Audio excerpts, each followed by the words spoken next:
Hello friends. तो मैं फिर आज एक न्यू वैकेंसी के बारे में अपडेट लेकर आया हूं। हालांकि मैं हर रोज़ नया अपडेट लाता रहता हूं और आप लोगों का किसी प्रकार मदद करना चाहता हूं।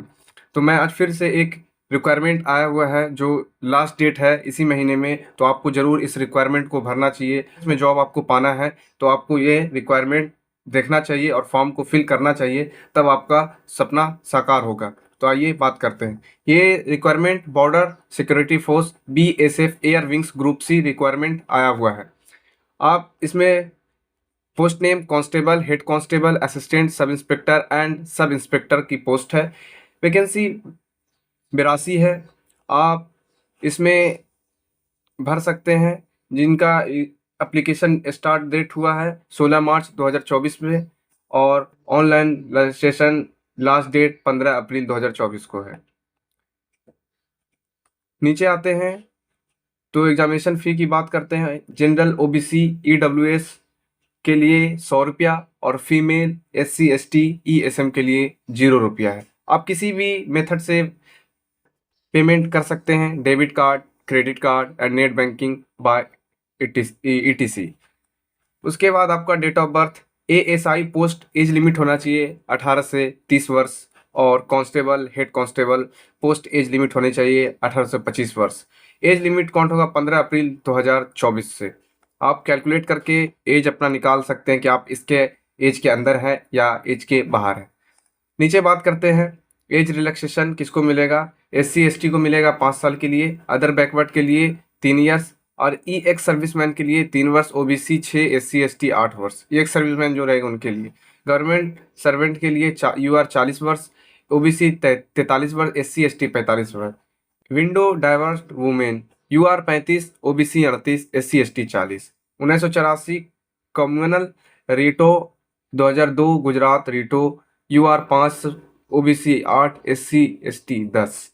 नीचे आने की बात करते हैं बीएसएफ एयरविंग्स वैकेंसी कौन किस में कितना पोस्ट है। असिस्टेंट एयरक्राफ्ट मैकेनिक एएसआई के लिए आपको 8 पोस्ट है। 29,200 से 92,300 सैलरी होगी। असिस्टेंट रेडियो मैकेनिक के एएसआई है 11 पोस्ट है। 29,200 से सैलरी 92,300 होगा। कांस्टेबल स्टोरमैन के लिए 3 होगा वैकेंसी और 21,700 से 69,100 है। इंजीनियर स्टेप अप रिक्वायरमेंट है। एसआई वर्क के लिए 13 है, 35,400 से 1,12,400 है। एसआई जेई इलेक्ट्रिक के लिए 9 पोस्ट है, 35,400 से 1,12,400 सैलरी है। हेड कांस्टेबल प्लम्बर के लिए 1 पोस्ट है, 25,500 से 81,100 सैलरी है। हेड कांस्टेबल कारपेंटर के लिए 1 पोस्ट है, 25,500 से 81,100 है। कांस्टेबल जनरल ऑपरेटर के लिए 13 पोस्ट है, 21,700 से 69,100 सैलरी है। कांस्टेबल जनरेटर मैकेनिक के लिए 14 पोस्ट है, 21,700 से 69,100 है। कांस्टेबल लाइनमैन के लिए 9 पोस्ट है, 21,700 से 69,100 है। यह आपका पे स्केल था, आपका सैलरी है और पोस्ट है जो मैं आपको बता दिया हूं। आप अपने से भी वीडियो में देख सकते हैं। नीचे आते हैं, आपको बात करते हैं किसमें कौन सा क्वालिफिकेशन लगेगा। असिस्टेंट एयरक्राफ्ट मैकेनिक में एएसआई के लिए 3 ईयर डिप्लोमा होना चाहिए रिलेटिव। आप जिस रिलेटिव जो पोस्ट के लिए भर रहे उस पोस्ट से civil aviator group X diploma issue by Indian air force से 2 ईयर्स रिलेटिव एक्सपीरियंस आपको होना चाहिए। असिस्टेंट रेडियो मैकेनिक एएसआई के लिए 3 ईयर्स का डिप्लोमा होना चाहिए सिविल एविएटर टेलीकम्युनिकेशन में और इलेक्ट्रॉनिक में इंजीनियरिंग में। Group x radio diploma issue by Indian air force 2 साल का इसमें एक्सपीरियंस मांगा गया है, आप दे सकते हैं। कांस्टेबल स्टोरमैन के लिए आदमी इसमें क्वालिफिकेशन मैट्रिकुलेशन पास होना चाहिए, science with equivalent for requiring board, must 2 साल का वर्क एक्सपीरियंस होना चाहिए। इसमें नॉलेज आपको कंप्यूटर है, कंप्यूटर का सबको आजकल नॉलेज है, कंप्यूटर का होना चाहिए नॉलेज आपको। एसआई वर्क के लिए 3 ईयर्स डिप्लोमा चाहिए सिविल इंजीनियरिंग के लिए, सिविल इंजीनियर चाहिए 3 years diploma in civil engineer में। AC JE electric 3 year diploma in electric engineer में। हेड कांस्टेबल के लिए मैट्रिकुलेशन चाहिए विथ आईटीआई, प्लम्बर 3 साल का एक्सपीरियंस चाहिए। हेड कांस्टेबल के लिए हेड कांस्टेबल कारपेंटर के लिए आपको वही मैट्रिक चाहिए, ITI चाहिए, 3 साल का एक्सपीरियंस चाहिए। कांस्टेबल जनरेटर ऑपरेटर के लिए मैट्रिकुलेशन चाहिए, ITI चाहिए, electric wireman, diesel motor mechanic का 3 साल का एक्सपीरियंस चाहिए। जो भाई इस एज में आते हैं, जिनका 25 साल एज है, वो इस फॉर्म को आराम से भर सकते हैं और अपने सपने को साकार कर सकते हैं। डिफेंस में जाने का होगा सपना साकार। सपने जो देखते हैं उन्हीं के होते हैं पूरे, इसलिए इस फॉर्म को जरूर भरें। जिनका सपना है, अग्निवीर तो दिल तोड़ दिया है, इसलिए भाई इस वैकेंसी को आप नज़रअंदाज ना करें, जरूर से जरूर इस वैकेंसी को भरें।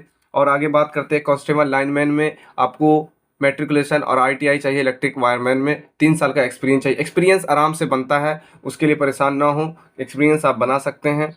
आगे बात करते हैं, आपको ये भी कंफर्म कर दिया गया कि एग्ज़ाम कैसा, कौन को कितना क्वेश्चन रहेगा और कितना मार्क का रहेगा। जनरल अवेयरनेस की बात करते हैं, जनरल अवेयरनेस मतलब जनरल नॉलेज की बात करते तो 25 रहेगा। जनरल इंग्लिश की बात करते तो 25 रहेगा।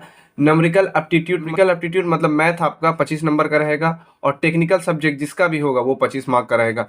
टोटल 25 मार्क का है, और 25 का क्वेश्चन है, तो मतलब 100 नंबर का क्वेश्चन, 100 नंबर का आपको मार्क मिलेगा। General EBC EWS OBC category 50% mark, और SC ST category candidate 45% mark आपको लाना पड़ेगा। तब उसके बाद आपको PST PET के लिए एडमिट कार्ड भेजा जाएगा। उसके बाद PST होगा, PST के लिए आपको एडमिट कार्ड भेजा जाएगा। फिर PST के लिए आपको कैंडिडेट, फिर आपको मेजरमेंट के लिए बुलाया जाएगा, हाइट चेस्ट इसके लिए बुलाया जाएगा। उसके बाद नीचे बात करते हैं मेजरमेंट का क्या है। हाइट मेल के लिए 165, फीमेल के लिए 150, चेस्ट 76 से 81, वेट एज के अकॉर्डिंग होना चाहिए। कांस्टेबल स्टोरमैन के लिए हाइट 165, फीमेल 150, चेस्ट 80 से 85, और आपका एज वेट के हिसाब से होना चाहिए। इवेंट नेम आपको assistant aircraft ASI, assistant radio mechanic ASI के लिए, फीमेल के लिए 1 मील रन होगा, 1 किलोमीटर होगा, मेल के लिए 8 मिनट, फीमेल के लिए 12 मिनट। स्टैंडिंग बोर्ड जंप होगा 4 फीट 6 इंच और 3 फीट लेट फीमेल के लिए। क्लियर द टिच 6 फीट और 4 फीट होगा। जंप एंड रीच 7 फीट और 6 फीट होगा फीमेल के लिए। कांस्टेबल स्टोरमैन के लिए 5 किलोमीटर रनिंग होगा 24 मिनट के लिए, फीमेल के लिए रनिंग नहीं है। 1.6 किलोमीटर रनिंग होगा मेल के लिए, और इन कांस्टेबल स्टोरमैन नहीं है, और 8 मिनट 30 सेकेंड में फीमेल के लिए है। आप नीचे आके और फिर देख सकते हैं असिस्टेंट, ये सेंटर बताया गया है, सेंटर है कहाँ है आपको। कांस्टेबल स्टोरमैन एग्जामिनेशन सेंटर आपको गुवाहाटी, हजारीबाग, बेंगलुरु कर्नाटक, बेंगलोर, जालंधर, जोधपुर, इतने जगह में होगा। How to apply to be air wing requirement, apply कर सकते हैं आप आराम से इसको, उसके साइट से जाके आपको क्या क्या लगेगा कैंडिडेट उससे पहले आप पढ़ लेंगे क्या क्या लग रहा है क्या नहीं। ग्रुप C के लिए requirement is ID proof, address details, read scan document, BSF group C photo, signature ID इत्यादि ये सब लगता ही है। आप इस चीज़ को आराम से भर के फॉर्म को फिल कर सकते हैं, और उसके बाद यहाँ से भी आप अप्लाई कर सकते हैं, या इसके ऑफिशियल वेबसाइट पर से भी जाके अप्लाई कर सकते हैं। वीडियो में आगे बने रहें, इसी प्रकार मैं आपका सहायता करता रहूँगा। आज के लिए धन्यवाद, और वीडियो को लाइक और सब्सक्राइब जरूर करें।